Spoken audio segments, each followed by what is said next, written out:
ಭಾರತವನ್ನ ಯಾಮಾರಿಸಿದ ಮೋದಿ ಮಾಧ್ಯಮಗಳು. ಕನ್ನಡ ಒನ್ ನ್ಯೂಸ್ನ ಇದು ಕ್ರೈಮ್ ಅಂದ್ರೆ ಕಾರ್ಯಕ್ರಮಕ್ಕೆ ಸ್ವಾಗತ. ನಾನು ನಿಶ್ಮಾ ಇರ್ಷಾದ್. ದೇಶದ ಪ್ರಗತಿಯಲ್ಲಿ ತನ್ನದೇ ರೀತಿಯಲ್ಲಿ ಮಾಹಿತಿ ಕ್ರಾಂತಿಯ ಮೂಲಕ ಅಭೂತಪೂರ್ವ ಸೇವೆ ಮಾಡಬೇಕಿರುವ ಮಾಧ್ಯಮಗಳಿಗೆ ಜವಾಬ್ದಾರಿ ಅನ್ನೋದು ಸ್ವಲ್ಪ ಜಾಸ್ತಿಯೇ ಇರ್ತದೆ. ಆರಂಭದಲ್ಲಿ ಆ ಜವಾಬ್ದಾರಿಯನ್ನ ಅತ್ಯಂತ ಜತನದಿಂದ ಮಾಡಿಕೊಂಡು ಬರ್ತಿದ್ದ ಸುದ್ದಿ ಮಾಧ್ಯಮಗಳು ಇತ್ತೀಚೆಗೆ ಕೆಲ ವರ್ಷಗಳಿಂದ ಬೇಜವಾಬ್ದಾರಿತನದ ವರ್ತನೆ ತೋರ್ತಾ ಇರೋದಕ್ಕೆ ದೇಶ ಅಧಪತನದತ್ತ ತಲುಪಿದೆ.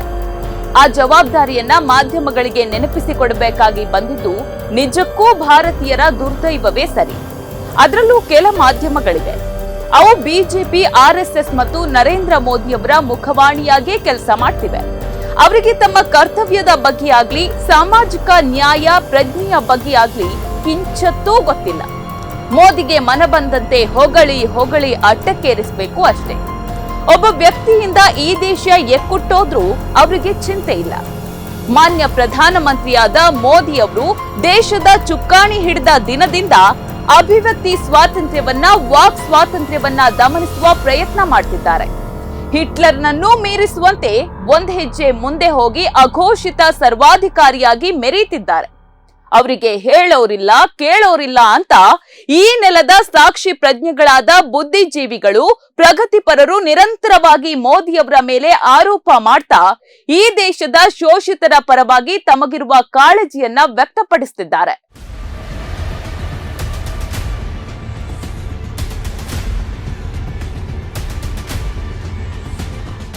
ಬುದ್ಧಿಜೀವಿಗಳು, ಪ್ರಗತಿಪರರು ಮಾಡ್ತಿರುವ ಕೆಲಸವನ್ನ ಮಾಧ್ಯಮಗಳು ಮಾಡಬೇಕಿತ್ತು. ಒಂದು ಪ್ರಬಲ ವಿರೋಧ ಪಕ್ಷದಂತೆ ಕೆಲಸ ಮಾಡಬೇಕಿದ್ದ ಪತ್ರಕರ್ತರು ಸರ್ಕಾರಗಳ ಒಳ್ಳೆಯ ಕೆಲಸಕ್ಕೆ ಶಬ್ಬಾಸ್ಗಿರಿ ಕೊಟ್ಟು ತಪ್ಪು ಮಾಡಿದಾಗ ಕಿವಿ ಹಿಂಡಿ ಬುದ್ಧಿ ಹೇಳಬೇಕಿತ್ತು. ಆದ್ರೆ ಈಗ ಆಗ್ತಿರೋದೇನು? ಇದುವರೆಗೆ ಅಂದ್ರೆ ಮೋದಿ ಅವರು ತಾವು ಪ್ರಧಾನಿಯಾದ ಈ 8 ವರ್ಷಗಳಲ್ಲಿ ಒಂದೇ ಒಂದು ಪತ್ರಿಕಾಗೋಷ್ಠಿಯನ್ನೂ ಮಾಡಿಲ್ಲ. ಪತ್ರಕರ್ತರೊಂದಿಗೆ ಸಂವಾದ ಮಾಡಿಲ್ಲ. ದೇಶದಲ್ಲಾಗ್ತಿರುವ ಅನ್ಯಾಯ, ಅತ್ಯಾಚಾರಗಳ ಬಗ್ಗೆ ಕನಿಷ್ಠ ಕನಿಕರವನ್ನು ವ್ಯಕ್ತಪಡಿಸಿಲ್ಲ. ಆದ್ರೂ ಅವರಿಗೆ ತಮ್ಮ ಅಕ್ಷರಗಳನ್ನ, ಮಾತುಗಳನ್ನ ಅಡಬಿಟ್ಟಿರುವ ಈ ಗೋಧಿ ಮೀಡಿಯಾಗಳು ಪ್ರಧಾನಿಯವರಿಗೆ ಪರಾಕು ಹೇಳೋದನ್ನೇ ತಮ್ಮ ದಿನನಿತ್ಯದ ಕಾಯಕವನ್ನಾಗಿ ಮಾಡಿಕೊಂಡು ಬಿಟ್ಟಿವೆ. ಏನ್ ದುರಂತಾರಿ ಈ ದೇಶದ್ದು! ಭಾರತವನ್ನ ಹಾಳು ಮಾಡುವ ಕೆಲಸದಲ್ಲಿ ಆರ್ಎಸ್ಎಸ್ ಮತ್ತು ಸಂಘ ಪರಿವಾರದೊಂದಿಗೆ ಈ ಮಾಧ್ಯಮಗಳು ಸಹ ಪೈಪೋಟಿಗೆ ಇಳಿದು ಬಿಟ್ಟಿದೆ. ಮೋದಿ ಅವರ ಈ 8 ವರ್ಷದ ಈ ಆಡಳಿತದ ಚಲನವಲನಗಳನ್ನ ನೋಡುವಾಗ ಅವರು ಅಕ್ಷರಶಃ ಸರ್ವಾಧಿಕಾರಿ ಧೋರಣೆಯನ್ನ ಅನುಸರಿಸ್ತಾ ಇದ್ದಾರೆ ಅನ್ನುವ ಬುದ್ಧಿಜೀವಿಗಳ ಆರೋಪದಲ್ಲಿ ಯಾವುದೇ ತಪ್ಪಿಲ್ಲ ಅನ್ಸುತ್ತೆ.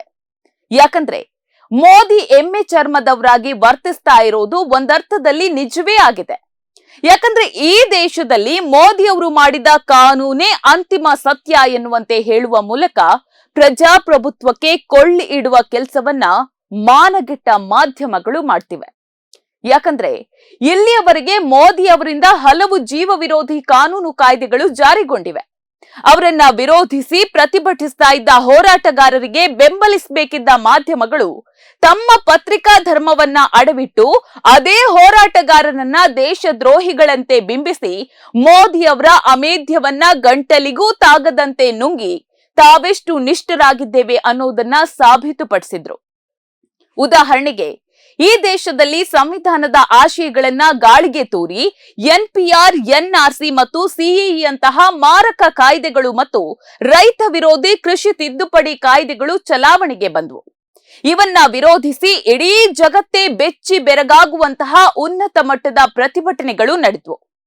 ಅಸಲಿಗೆ ಈ ಕಾಯ್ದೆಗಳು ಭಾರತದ ಪ್ರತಿಯೊಬ್ಬ ಪ್ರಜೆಗೂ ಬರೆದ ಮರಣ ಶಾಸನಗಳಾಗಿದ್ವು.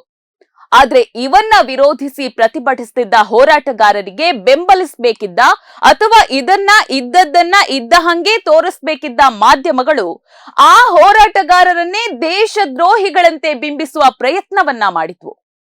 ಪೌರತ್ವ ತಿದ್ದುಪಡಿ ಕಾಯ್ದೆಗಳ ವಿರೋಧಿ ಹೋರಾಟಗಾರರನ್ನ ಪಾಕಿಸ್ತಾನಿ ಬೆಂಬಲಿತ ಹೋರಾಟಗಾರರು ಅಂತ ಬಿಂಬಿಸಿದ್ರೆ, ಕೃಷಿ ತಿದ್ದುಪಡಿ ಕಾಯ್ದೆ ವಿರೋಧಿ ಹೋರಾಟಗಾರರನ್ನ ಖಲಿಸ್ತಾನಿಗಳೆಂದು ಬಿಂಬಿಸಿದ್ರು.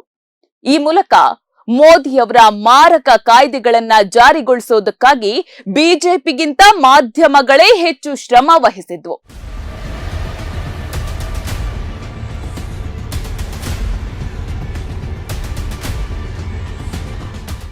ಅಸಲಿಗೆ ಮಾಧ್ಯಮಗಳ ಅಜೆಂಡಾವೇ ಬೇರೆ ಇದೆ. ಈ ದೇಶವನ್ನ ಸದಾ ದ್ವೇಷದ ಬೆಂಕಿಯಲ್ಲಿ ಬೇಯುವಂತೆ ಮಾಡಿ ಅಭಿವೃದ್ಧಿ ಕುರಿತು ಜನರು ಚಿಂತಿಸದೇ ಇರುವಷ್ಟರ ಮಟ್ಟಿಗೆ ಅವರನ್ನ ಆಳವಾಗಿ ಪ್ರಭಾವಿಸೋದೇ ಆರ್ಎಸ್ಎಸ್ ಮತ್ತು ಬಿಜೆಪಿಯ ಉದ್ದೇಶ. ಮತ್ತು ಅವರ ತಾಳದಂತೆ ಮಾಧ್ಯಮಗಳು ಸಹ ಕುಣಿತಿವೆ. ಸುಮಾರು 32 ಲಕ್ಷ ಚದರ ಕಿಲೋಮೀಟರ್ಗೂ ಹೆಚ್ಚು ವಿಸ್ತೀರ್ಣ ಮತ್ತು 135 ಕೋಟಿಗೂ ಹೆಚ್ಚು ಜನಸಂಖ್ಯೆ ಹೊಂದಿರುವ ಈ ದೇಶದಲ್ಲಿ ಎಲ್ಲೋ ಒಂದ್ ಕಡೆ ಯಾರೋ 4-6 ಜನ ನಿರುದ್ಯೋಗಿ ಪುಂಡರು ಹಲಾಲ್ ವಿರುದ್ಧ, ಆಜಾನ್ ವಿರುದ್ಧ ಮಾತನಾಡಿದ್ರೆ ಅದನ್ನ ಇಡೀ ದೇಶವೇ ಮಾತನಾಡಿದಂತೆ ಬ್ರೇಕಿಂಗ್ ಮೇಲೆ ಬ್ರೇಕಿಂಗ್ ಕೊಟ್ಟು ಈ ದೇಶದ ಅಂತಃಸತ್ವವಾದ ಸೌಹಾರ್ದತೆಯನ್ನ ಭೇದಿಸಿ ಜನಜೀವನಕ್ಕೆ ಕೊಳ್ಳಿ ಇಡುವ ಕೆಲಸವನ್ನ ಮಾಧ್ಯಮಗಳು ಮಾಡ್ತಿವೆ ಅಂದ್ರೆ ಇದಕ್ಕಿಂತ ದುರಾದೃಷ್ಟಕರ ಕೆಲಸ ಬೇರೆನ್ನೇನಿದೆ? ಭಾರತದಲ್ಲಿ ಅಭಿವೃದ್ಧಿ ಎನ್ನುವುದು ಮರೀಚಿಕೆಯಾಗಿ ಬಿಟ್ಟಿದೆ. ನಾ ಖಾऊंगा ನಾ ಖಾನೆ दूंगा ಎನ್ನುತ್ತಲೇ 40% ಭ್ರಷ್ಟಾಚಾರ ಈಗೀಗ 50% ಗಿಂತಲೂ ಹೆಚ್ಚಾಗಿದೆ ಎನ್ನುವ ಆರೋಪ ಕೇಳಿ ಬರ್ತಿದೆ. ಹಿಂದಿನ ಸರ್ಕಾರಗಳು ಶ್ರಮ ವಹಿಸಿ ನಿರ್ಮಿಸಿದ್ದ ದೇಶದ ಪ್ರತಿಷ್ಠಿತ ಸಾರ್ವಜನಿಕ ಆಸ್ತಿಗಳು ಯಾರೋ ಒಂದಿಬ್ಬರು ಉದ್ಯಮಿಗಳ ಪಾಲಾಗ್ತಾ ಇದೆ. ನಿರುದ್ಯೋಗ ಪ್ರಮಾಣ ಏರಿಕೆಯಾಗ್ತಾ ಇದೆ. ನೆನ್ನೆ ರಿಬ್ಬನ್ ಕಟ್ ಮಾಡಿ ಲೋಕಾರ್ಪಣೆ ಮಾಡಿದ ಬ್ರಿಡ್ಜ್ಗಳು ಇವತ್ತು ಬಿದ್ದೋಗ್ತಾ ಇವೆ. ದೇಶದ ಮಹಾನಗರಗಳೆಲ್ಲ ಮಳೆಗೆ ನೀರಿಗೆ ಮುಳುಗಿ ಜನರು ಪರದಾಡ್ತಾ ಇದ್ದಾರೆ. ಇಷ್ಟೆಲ್ಲ ಆಗಿದ್ದು ಸಾಲದು ಅಂತ 10-20 ವರ್ಷ ಕಷ್ಟಪಟ್ಟು ದುಡಿದು ಮನೆ ಕಟ್ಟೋಗೆ, ಮಕ್ಕಳ ಮದುವೆ ಮಾಡಿಸೋಕೆ ಬ್ಯಾಂಕ್ನಲ್ಲಿ ಹಣ ಇಟ್ರೆ ಸೇಫ್ ಆಗಿ ಇರ್ತದೆ ಅನ್ಕೊಂಡ್ರೆ ಆ ದುಡ್ಡನ್ನು ಬಾಚಿ ಬಡಿದುಕೊಳ್ಳುವ ಕೆಲಸವನ್ನ ಸರ್ಕಾರ ಮಾಡ್ತಾ ಇದೆ. ಗ್ರಾಹಕರು ತಿಂಗಳಲ್ಲಿ 5ಕ್ಕಿಂತ ಹೆಚ್ಚು ಬಾರಿ ಡ್ರಾ ಮಾಡಿದ್ರೆ 5ರ ನಂತರದ ಪ್ರತಿ ವಿಡ್ರಾಗೂ ಜಿಎಸ್ಟಿ ಸೇರಿ 118 ರೂಪಾಯಿ ಶುಲ್ಕ ಕಟ್ಟಬೇಕು. ಒಂದು ತಿಂಗಳಲ್ಲಿ 10 ಬಾರಿ ಹಣ ಡ್ರಾ ಮಾಡಿದ್ರೆ 590 ರೂಪಾಯಿ ಶುಲ್ಕ ಕಡಿತವಾಗುತ್ತೆ. ಚೆಕ್ ಬುಕ್ ಬೇಕಾದ್ರೂ ಜಿಎಸ್ಟಿ ಶುಲ್ಕ ಸೇರಿಸಿ 148 ರೂಪಾಯಿ ಕೊಡ್ಲೇಬೇಕು. ಮೊಬೈಲ್ ಸಂಖ್ಯೆ, ಪಾಸ್ಬುಕ್ ಬದಲಾಯಿಸಿದರೂ 50ರಿಂದ 100 ರೂಪಾಯಿ ಶುಲ್ಕ ಕಟ್ಟಬೇಕು. ಸರ್ಕಾರ ಜನರ ಮೇಲೆ ಇಷ್ಟೆಲ್ಲ ಬರೆ ಬೀಳ್ತಾ ಇದ್ರು ಮಾಧ್ಯಮಗಳು ಇದ್ಯಾವುದನ್ನು ಪ್ರಶ್ನೆ ಮಾಡ್ತಾಲೇ ಇಲ್ಲ. ಆದ್ರೆ ಆರ್ಥಿಕತೆಯಲ್ಲಿ ಬ್ರಿಟನ್ ದೇಶವನ್ನೇ ಹಿಂದಿಕ್ಕಿದ ಭಾರತ ಅಂತ ವಿಜೃಂಭಣೆಯಿಂದ ಸುದ್ದಿಯನ್ನ ಮಾತ್ರ ನಾಚಿಕೆ ಇಲ್ಲದೆ ಮಾಡ್ತವೆ. ಅಸಲಿಗೆ ಸತ್ಯ ಏನಂದ್ರೆ ತಲಾವಾರು ಆದಾಯದ ಲೆಕ್ಕದಲ್ಲಿ ಭಾರತವು ಜಾಗತಿಕವಾಗಿ 142ನೆಯ ಸ್ಥಾನದಲ್ಲಿದೆ ಅನ್ನೋದನ್ನ ಮರೆಮಾಚುತ್ತವೆ. ಇದೇ ಅಜೆಂಡಾ ಈ ಮಾಧ್ಯಮಗಳದ್ದು. ಜನರಿಂದ ಅಭಿವೃದ್ಧಿ ಕುರಿತ ವಿಚಾರಗಳನ್ನ ಮರೆಮಾಚುವಂತೆ ಮಾಡಿ ಅವರ ತಲೆಗೆ ಕೋಮು ದ್ವೇಷದ ನಂಜನ್ನ ತುಂಬುವ ಕೆಲಸವನ್ನ ಆರ್ಎಸ್ಎಸ್ ಅನ್ನು ಮೀರಿಸುವಂತೆ ಮಾಡ್ತಿದೆ.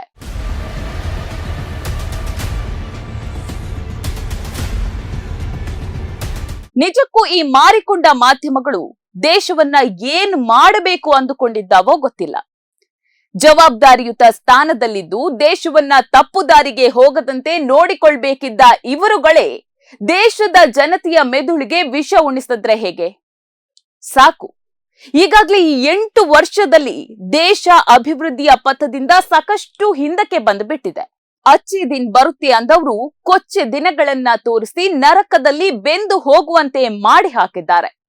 ಇಷ್ಟೆಲ್ಲ ಅನಾಹುತಗಳನ್ನ ನೋಡಿಕೊಂಡು ಸುಮ್ಮನಿರುವ ಈ ಸಮಾಜದ ನಿರ್ಲಜ್ಜತನವನ್ನ ಕಂಡು ಹೇಸಿಗೆಯಾಗ್ತದೆ. ಅವರಿಗೆ ಬುದ್ಧಿ ಹೇಳಿ ಆಡಳಿತ ಜನಪರವಾಗಿರುವಂತೆ ಸರ್ಕಾರದ ಕಿವಿ ಹಿಂಡಬೇಕಿದ್ದ ಮಾಧ್ಯಮಗಳ ಎಡೆಬಿಡಂಗಿತನವನ್ನ ಕಂಡು ಹೇವರಿಕೆಯಾಗ್ತಿದೆ. ಸಾಕು ಮಾಧ್ಯಮದವರೇ, ಇನ್ನಾದ್ರೂ ಪ್ರಭುತ್ವಕ್ಕೆ ಬಕೆಟ್ ಹಿಡಿಯೋದನ್ನ ಬಿಟ್ಟು ಪತ್ರಿಕಾ ಧರ್ಮವನ್ನ ಪಾಲಿಸಿ. ಆಗ ತಿಂದ ಅನ್ನ ಕರಗಬಹುದು, ಕಣ್ತುಂಬ ನಿದ್ದೆಯೂ ಬರಬಹುದು. ಇಲ್ಲದಿದ್ರೆ ಮೋದಿ ಅವರಿಗೆ ಬಕೆಟ್ ಹಿಡಿಯುವ ನಿಮ್ಮ ಪ್ರವೃತ್ತಿಯನ್ನ ಹೀಗೆಯೇ ಮುಂದುವರೆಸಿದ್ರೆ ಮುಂದಿನ ಪೀಳಿಗೆ ಕ್ಷಮಿಸೋದಿಲ್ಲ, ಬದಲಿಗೆ ಹಿಡಿ ಶಾಪ ಹಾಕಬಹುದು. ಅಷ್ಟು ದೂರ ಯಾಕೆ? ಒಂದಲ್ಲ ಒಂದಿನ ಇದೇ ಜನರು ದುರಾಡಳಿತದಿಂದ ಬೇಸತ್ತು ಶ್ರೀಲಂಕಾ ಮಾದರಿಯಲ್ಲಿ ರೊಚ್ಚಿಗೇಳಬಹುದು. ಮಾಧ್ಯಮದವರನ್ನೂ ಸಹ ಅಟ್ಟಾಡಿಸಿ ಹೊಡಿಬಹುದು. ಆದ್ರಿಂದ ಮೊದಲು ಮಾನವರಾಗಿ ಪತ್ರಿಕಾ ಧರ್ಮವನ್ನ ಪಾಲಿಸಿ. ನೋಡ್ತಾ ಇರಿ ಸಮ ಸಮಾಜಕ್ಕಾಗಿ ಕನ್ನಡ ಒನ್ ನ್ಯೂಸ್. ನಮಸ್ಕಾರ.